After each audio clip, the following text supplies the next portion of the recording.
Hej, vi har om H2O og dets tilstandsformer.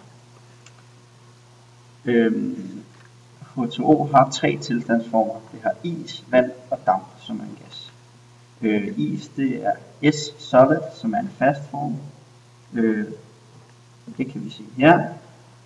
Og det kan så blive til flydende, eller det kan blive til en gas, som man kan se her i skemaet.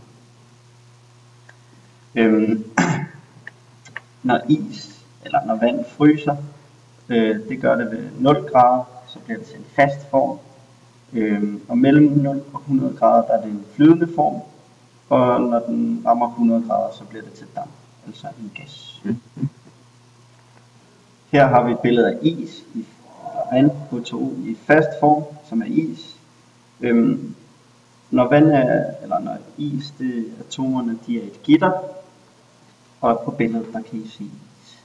Her er der et billede af H2 i flydende form, altså vand, og her er atomerne stablet, og det kan man også se på billedet.